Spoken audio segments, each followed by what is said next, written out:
Hi hello ಎಲ್ಲರೂ ಹೇಗಿದ್ದೀರಾ? Welcome to my mini vlog. ಏನಪ್ಪ ಇದು ಅಂತ ಯೋಚನೆ ಮಾಡ್ತಾ ಇದ್ದೀರಾ? ಎಸ್, ಇವತ್ತಿನ ಟ್ರೆಂಡಿಂಗಲ್ಲಿ ನಡೀತಾ ಇರುವಂಥ ಬೆಳ್ಳುಳ್ಳಿ ಕಬಾಬ್ ಮಾಡುವ ವಿಧಾನ. ಸೊ 4 ಹೆಸರು ಬೆಳ್ಳುಳ್ಳಿ, ಚಕ್ಕೆ, ಲವಂಗ, ಸ್ವಲ್ಪ ಶುಂಠಿ, ಒಂದು 12-13 ಮೆಣಸಿನ್ಕಾಯಿ ಮತ್ತು ಕರ್ಬೇವಿನ ಸೊಪ್ಪು ತೊಗೊಂಡಿದ್ದೀನಿ.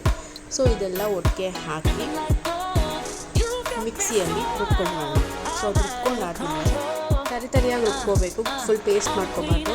ಸೊ ಒಂದು ಬೌಲ್ಗೆ 3 ಸ್ಪೂನ್ ಅಕ್ಕಿ ಹಿಟ್ಟು, 1 ಸ್ಪೂನ್ ಮೈದಾ, 2 ಸ್ಪೂನ್ ಕಾರ್ನ್ಫ್ಲೋರ್,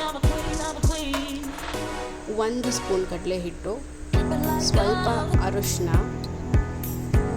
ಟೇಸ್ಟಿಗೆ ತಕ್ಕಷ್ಟು ಉಪ್ಪು, ಅರ್ಧ ಸ್ಪೂನ್ ಎಣ್ಣೆ ಫುಲ್ ಹಾಕಿ 1 ಮೊಟ್ಟೆ, ಯಾವುದೇ ಕಾರಣಕ್ಕೂ ನೀರು ಹಾಕ್ಕೋಬಾರ್ದು. ಸೊ ಮೊಟ್ಟೆ ಬೇಕಂದರೆ ಹಾಕ್ಕೊಂಡು ಚೆನ್ನಾಗಿ ಪೇಸ್ಟ್ನ ಮಿಕ್ಸ್ ಮಾಡ್ಕೊಳ್ಳಿ, ಪೇಸ್ಟ್ ಆಗುತ್ತೆ. ಸೊ ಅದಾದಮೇಲೆ ನಾನು ಇದರಲ್ಲಿ 3/4 kg ಚಿಕನ್ ತೊಗೊಂಡಿದ್ದೀನಿ. ಸೊ ಆ ಚಿಕನ್ನ ಪೇಸ್ಟ್ಗೆ ಹಾಕಿ ಫುಲ್ ಚೆನ್ನಾಗಿ ಮ್ಯಾರಿನೇಟ್ ಆಗೋಕ್ಕೆ ಬಿಟ್ಬಿಡ್ಬೇಕು, ಮಿಕ್ಸ್ ಮಾಡಿ. ಆದಮೇಲೆ 1/2 ಅವರ್ ಬಿಟ್ಬಿಡಿ. 1/2 ಅವರ್ ಆದಮೇಲೆ ಕಾದಿರೋ ಎಣ್ಣೆಯಲ್ಲಿ ಹಾಕಿ ಡೀಪ್ ಫ್ರೈ ಮಾಡಿ, ಕೆಂಪಗಾಗೋ ತನಕ ಫ್ರೈ ಮಾಡ್ಕೊಳ್ಳಿ. ಅದು ಚೆನ್ನಾಗಿ ಬೆಂದಿರುತ್ತೆ, ತುಂಬಾ ಕ್ರಿಸ್ಪಿಯಾಗಿರುತ್ತೆ. ಟೇಸ್ಟ್ ಅಂದರೂ ತುಂಬ ಚೆನ್ನಾಗಿ ಬಂದಿತ್ತು. ನೀವು ಕೂಡ ಟ್ರೈ ಮಾಡಿ, ಕಮೆಂಟ್ ಮುಖಾಂತರ ಹೇಗಿತ್ತು ಅಂತ ಹೇಳಿ. ಯಾರು ನನ್ನ ಚಾನಲ್ನ ಸಬ್ಸ್ಕ್ರೈಬ್ ಮಾಡ್ಕೊಂಡಿಲ್ಲ, ದಯವಿಟ್ಟು ಎಲ್ಲ ಚಾನಲ್ನ ಸಬ್ಸ್ಕ್ರೈಬ್ ಮಾಡ್ಕೊಳ್ಳಿ, ಲೈಕ್ ಮಾಡಿ, ಶೇರ್ ಮಾಡಿ, ಕಮೆಂಟ್ ಮಾಡಿ.